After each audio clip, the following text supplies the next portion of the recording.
This is part one of a short story published in the Ladies' Home Journal in 1891 written by Mamie Dickens, who is the daughter of Charles Dickens. The Staircase of Fairlawn Manor, by Mamie Dickens. Part 1. In one of the most picturesque and best wooded of England's counties stood and still stands Fairlawn Manor.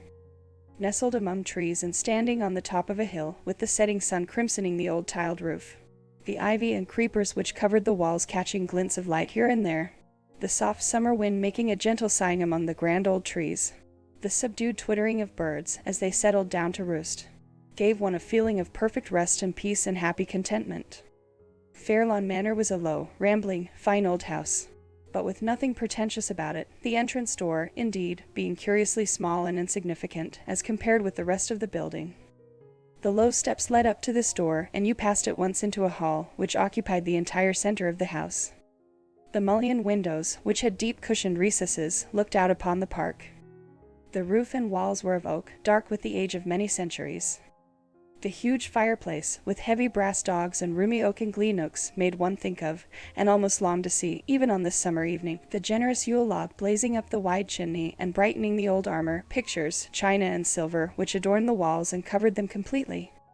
At each end of the hall was a curtained door, that to the right leading into a bay-windowed sitting room, and through this room again into a long picture gallery. From the first room you passed through another door onto a fine, wide, oak staircase, which led to the bed-chamber corridor, occupying the right wing. The door to the left of the hall opened at once upon the withdrawing room, at the end of which there was a round room of good size, hung with the finest old French tapestry.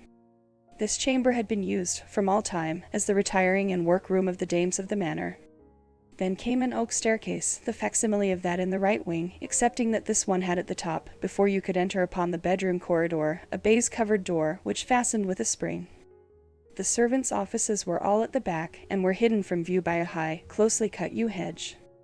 The flower garden at the back was large, with trim grass terraces, quaintly cut shrubs, masses of old-fashioned flowers in rather prim beds, rustic seats round many of the splendid old trees, which were scattered about the terraces and lawn, and in the center of the latter's velvety carpet stood a sundial.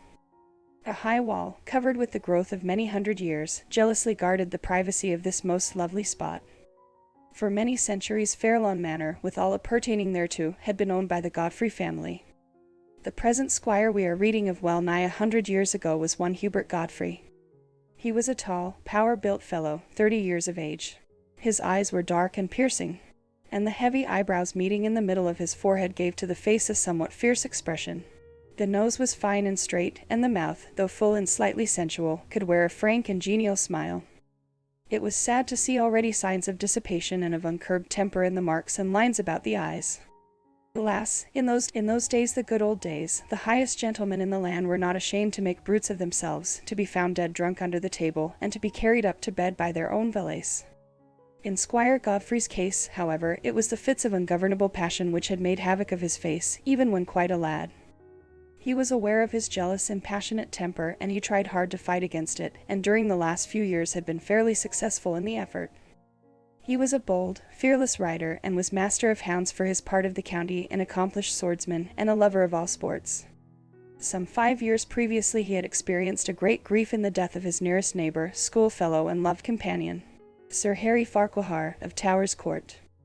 It was a terrible loss for Hubert Godfrey in every way, as Sir Harry had great influence over him, an influence for good, for refinement, for gentleness, for temperance, and the love between these two friends was something akin to the love of Jonathan and David. But it was a great surprise to Squire Godfrey to find himself left sole guardian of Sir Harry's orphan daughter, the little Anna, and a responsibility which at first appeared to him quite overwhelming. He could not, and would not, however, refuse the responsibility, but set himself at once to carry out the wishes of his dead friend. Towers Court was left in trust to the squire until little Anna, who was then 5 years old, should come of age, which was to be on her attaining her 18th year. She was to be educated in France, was to learn every accomplishment which a girl in those times could learn, and was on no account to be separated from her nurse, the good Bridget. So ran Sir Harry's will. As soon as matters could be arranged, the squire journeyed with his charge and Bridget to France. He placed them in a school at Tours, and waited to see them comfortably settled down.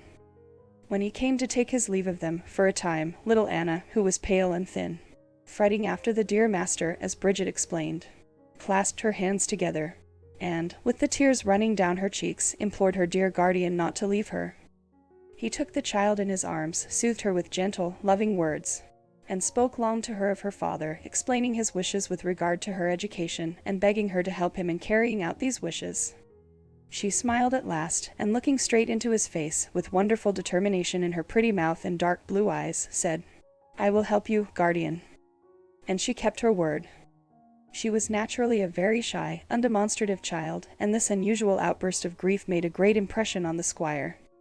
He went to see his charge twice every year, and his visits were eagerly looked forward to by the little English girl in her foreign home. And so the years passed by, the squire following his many pursuits, and keeping guard over himself, as it were, for the sake of Anna, the girl learning eagerly, and taking advantage of everything which was taught her, not only because she was clever and intelligent, but also in remembrance of her promise to the squire. At 16 she was highly accomplished, and a wonderful and enthusiastic musician. Indeed, as Bridget said, she was a genius at music. She was as shy and as quiet in her manner as of old, but always received the squire with frank and loving welcome. And he had changed, for bold rider, fearless huntsman, expert swordsman though he was, he found himself trembling in the presence of this young girl. What was the meaning of it? The old story, even so. But he must never let her know, never let her guess, by look or sign, how dear she had become to him. He must always be her old guardian, nothing more, and must be ready to give her away some day. But this thought made the blood mount to his brow and cheeks, and sent him into a very whirlpool of frenzied passion. The last 2 years of Anna's school days were years of half agony and half bliss to the poor squire. But they came to an end at last, as all years must, and he made his final journey to Tours to fetch her home. He was almost thankful that the many farewells to be said made it impossible for her to see much of him before the start. "Everyone has been so good to me, guardian, especially the dear nuns at the convent. I do not know how to thank them all." She was very quiet and silent during the journey, and the squire and Bridget left her much to herself, knowing that her thoughts were with her father and her orphaned home. How she loved it! And yet how she dreaded the first sight of it. But she would have much, so very much, to see about. She would not be dull away from her school friends. And then her guardian would come and see her constantly. Looking up at him suddenly, she caught so fierce a glance directed at her that she started, and was about to speak, when a bright smile reassured her, and he laughingly arranged some wraps about her. "You're tired, lass." "No, guardian, I'm only thinking." But that look, nevertheless, had startled her greatly. It was a clear and beautiful autumn morning when they arrived at Towers Court. The family lawyer was at the door to receive Anna, and all the servants engaged by the squire. The old housekeeper had remained as caretaker since Sir Harry's death lined the entrance hall, curtsying and bowing low to their young mistress. But old Mildred stepped forward to kiss her hand, when Anna put her arms round her neck and embraced her fondly. "God bless you, my dear mistress, and send you many years of health and happiness. How like the master you have grown, why, taking Anna's face in her hands. 'Tis his very self." And to hide an ominous quivering of her lip, Anna kissed the old woman again, and passed hurriedly along into her father's old study. Here she was left for a time, and when Bridget knocked at the door, saying that the squire would speak with her, she came out composed and calm, though the nurse saw that the dark blue eyes had been shedding many tears. She found the squire waiting for her, hat and whip in hand, to deliver up the keys of the castle to its fair chatelane, as he laughingly said. But the laugh was forced and strained. "And now, Anna, my charge of you is over, and my stewardship is at an end. Henceforth you are your own mistress. Ah, dear guardian, I shall want you more than ever now. I have no words in which to thank you, no words in which to express how nobly you have carried out my father's trust. But I do thank you from my heart, and I would do anything in the world to show my gratitude to you." As she spoke, the beautiful blue eyes filled with tears. Her words and her unusual tears for him were more than the squire could bear. Then and there, in a passionate outburst, he told her of his love, seized her in his arms for one brief second, strode away, mounted his horse, and was off like a flash of lightning. For many days he remained alone, struggling against the desire to learn his fate from Anna's lips, angry with himself for having declared his love, and so seeming to have taken advantage of her words, ashamed for having had so little control over him, and taking himself to task in the old passionate way. Anna, meanwhile, was meditating, and was thinking what her answer ought to be. She loved her guardian now as she had loved him as a child. She knew of no other love but this for the squire and the love for her father. But what ought she to say? Now was the opportunity to show him the gratitude she had spoken of. She was very lonely in her large, beautiful home. She missed him truly. She had, as yet, no friends in England. And thus musing, the squire found her. She rose to meet him, with a flush of pleasure and with the old frank and unembarrassed welcome. But he dared not look up, or meet her eyes, but stood humble and abashed before her. Think no more, Anna, of what I said. It was madness on my part. I was a coward to ask you to mate yourself with so old a man, and one so unworthy of so fair and gentle a creature. Think no more about it, Anna. But forget my words and forgive me. I come to bid you farewell. I go abroad again." He had not once looked up, and had spoken hurriedly in a low, hoarse whisper. There was silence in the room. At last, with a heavy sigh, he raised his head to see Anna standing with her hands outstretched, and to hear her say, with the same steady, quiet determination she had used in speaking to him that day at school, so many years ago, "I will make you, Hubert Godfrey, a true and faithful wife. So help me God." A short time after they were wedded. Before taking his young wife to Fairlawn Manor, the squire was all for journeying with her to London town, to have her portrait painted by the great artist of the day, to show her all the sights and wonders of the city, to introduce her to an uncle and cousin and to many old friends. Dame Anna, with her beauty and her sweet and gentle manners, won all hearts. Now and again the squire had to leave her. The portrait was taking some time, to see after his horses and hounds. Traveling then was slow work, and it took him several days to go and return. During his absence, Dame Anna was left in his uncle's charge. He and his son Eric, a handsome youth destined for the army, were proud indeed to take the beautiful young bride sightseeing. But she was glad and happy when the picture was finished, and she and the squire, with Bridget, started for her new home. Very busy then was the dame for many and many a day. Her refined and womanly ways and presence brightened up the old house like a ray of sunshine. And very happy and contented seemed the squire. The kennels being some distance from the manor, and this still the hunting season, he was constantly from home. Dame Anna was no sportswoman. She had never ridden to hounds, but was nervous and timid with horses. So it came to pass that she was much alone.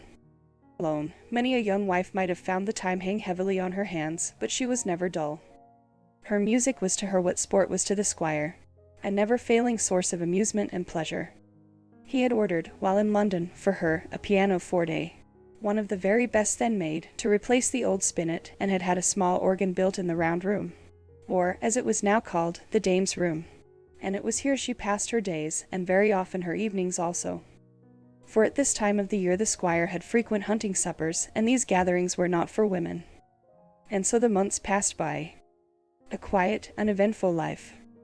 But soon there came a new and wonderful hope to Anna, which stirred all her woman's nature, and gave her a joy so exquisite as she had never dreamed of. But this hope, although it shone in her beautiful eyes and glorified her lovely face, made her timid and more shy than usual. "I'll not tell him yet, Bridget." "Why not, my dearie? 'Twill be better to do so."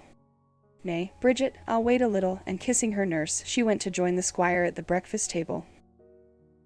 "Anna, I have a letter from London. Eric asks to be allowed to come and bid us farewell. Shall he come, my wife?" As Anna looked up to answer yes, and met her husband's eyes, she blushed hotly over face and throat, knowing that for the first time she was keeping something from him. Had she seen the look on his face, she would surely have shared her secret with him. Eric came to spend a few days at the manor before starting with his regiment for foreign lands. Anna welcomed him with sweet hospitality. But there was a change in her manner, a sudden flushing of the fair face, and an expression of joy, which she used not to wear. What could it mean? And the squire set himself to watch. The dame and Eric were innocently unconscious of the demon of jealousy which was being roused in the squire's undisciplined heart, and Anna, as hostess, did the best she could to make the young soldier's short visit as pleasant as possible. If Anna would only speak now. On the eve of Eric's departure, he begged for some music on the organ, and as Anna sat there, dressed in white, playing and singing, as the squire noticed, with a passion quite unusual, Eric said, with boyish admiration, "She looks for all the world, cousin, like a living Saint Cecilia." Instead of answering, the squire turned a fierce and livid face to Eric, and left the room. "What can be the matter?" thought the young man. I must ask the dame if aught ails him."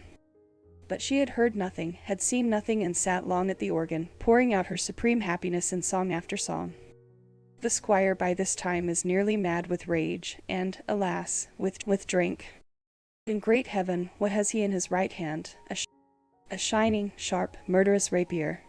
Will no good angel whisper, "I will make you, Hubert Godfrey, a true and faithful wife, so help me God"? Oh, stay his hand. Oh, Anna, speak. Alas, alas. And he crouches in a dark corner and watches and waits. At last the organ is silent. "Dame, what ails my cousin?" Anna turns around. Ails him, Eric, why? He has left the room some time, and had a scowl of anger on his face. Anna thinks a minute. "I am keeping a secret from him, but I will tell it to him tomorrow." And with a radiant face she passes up the staircase murmuring, "Tomorrow," and the swing door closes behind her. Eric has his foot upon the stair, when, with one well-aimed thrust, the rapier does swift and sure work, and the hopeful young life is ended. "Oh, God, God, what have I done? Villain, murderer that I am!" And throwing himself upon the bloody sword, he falls without a groan, pierced to the heart. And so the hours pass by. Anna sat thinking for a long time of her coming happiness. She had sent Bridget, who occupied a small chamber near that of her mistress, to bed. But Anna must have fallen asleep in her chair, for when she woke up, the dawn was breaking with a weird and ghastly light which made her shudder.